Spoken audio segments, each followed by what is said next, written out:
Okay, so hello wrestling lovers, welcome है आपका wrestling voice Hindi YouTube channel पे। अगर आप पिछले 1.5 2 साल से डब्ल्यूडब्ल्यूई को रेगुलरली देख रहे हैं तो आपने ये सेंटेंस तो बहुत बार सुना ही होगा। I have to finish the story. Cody Rhodes finished the story. Story, लेकिन आखिर क्या है ये स्टोरी और क्यों the American nightmare Cody Rhodes complete करना चाहते हैं अपनी स्टोरी को? तो ये स्टोरी की शुरुआत के लिए हमें जाना पड़ेगा आज से 44 साल पहले, यानी साल 1980 में। तो उस टाइम पे द समोन्स जो थे वो WWF टैग टीम चैंपियंस थे। ये समोन्स की टीम के मेंबर्स थे आफा और सीका अनोय।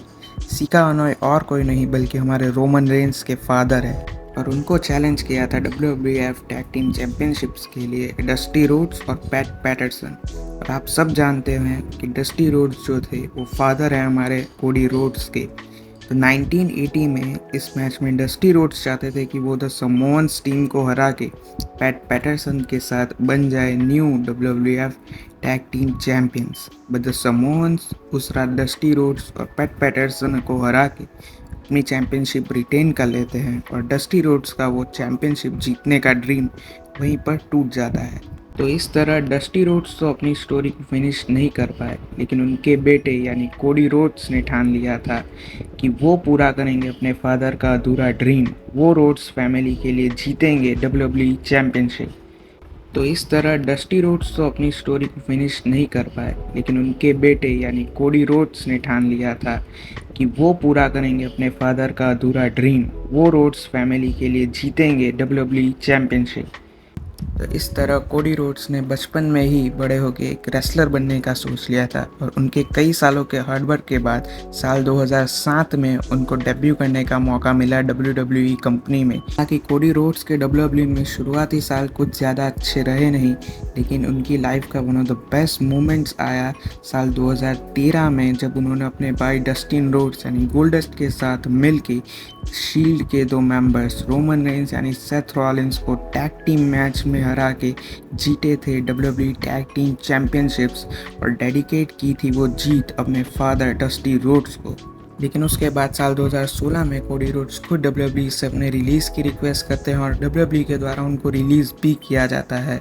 फिर कोडी रोड्स कई सालों तक इंडी सीन पे परफॉर्म करते हुए हमें दिखते हैं, लेकिन साल 2019 में वो क्रिएट करते हैं AEW नाम की कंपनी, जिसके वन ऑफ द को फाउंडर्स थे कोडी रोड्स। और उसके बाद 3 साल तक उन्होंने काम किया AEW कंपनी के लिए, लेकिन साल 2022 में जब उनका कॉन्ट्रैक्ट एंड हुआ AEW के साथ तो उन्होंने डिसाइड किया WWE को फिर से ज्वाइन करने का। और साल 2022 के रेसलमेनिया 38 में कोडी रोड्स अपना रिटर्न करते हैं WWE कंपनी में।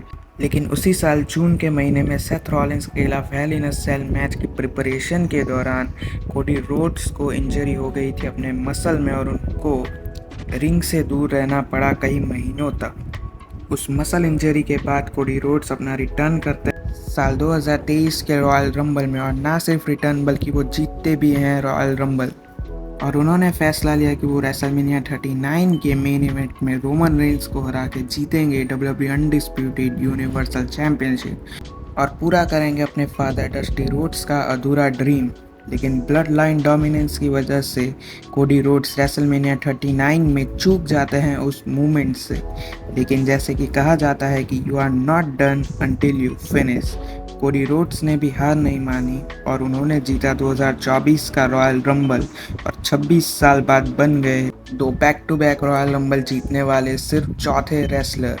तो इस साल रेसलमेनिया 40 में एक बार फिर कोडी रोड्स लड़ेंगे इस एरा के सबसे बेहतरीन चैंपियन रोमन रेंस से। फैंस के सपोर्ट की वजह से कोडी को मौका मिला है और एक बार फिर से अपनी स्टोरी को फिनिश करने का।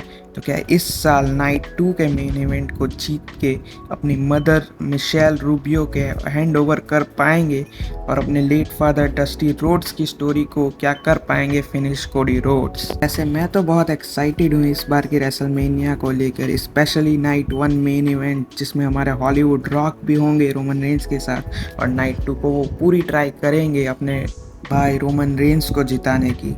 और मेरी प्रेडिक्शन तो है कि इस साल कोडी रोड्स रोमन रेंस को हराएंगे और बन जाएंगे न्यू चैंपियन। और फिनिश करेंगे अपनी और अपने फादर की स्टोरी को। और हाँ, ये हमारे चैनल की पहली वीडियो है एंड आई नो कि इट्स नॉट परफेक्ट, बट मैं अपनी पूरी ट्राई करूँगा हर दिन इम्प्रूव करने की और बढ़िया से बढ़िया कंटेंट इस चैनल पे अपलोड करने की। So stay tune for more videos.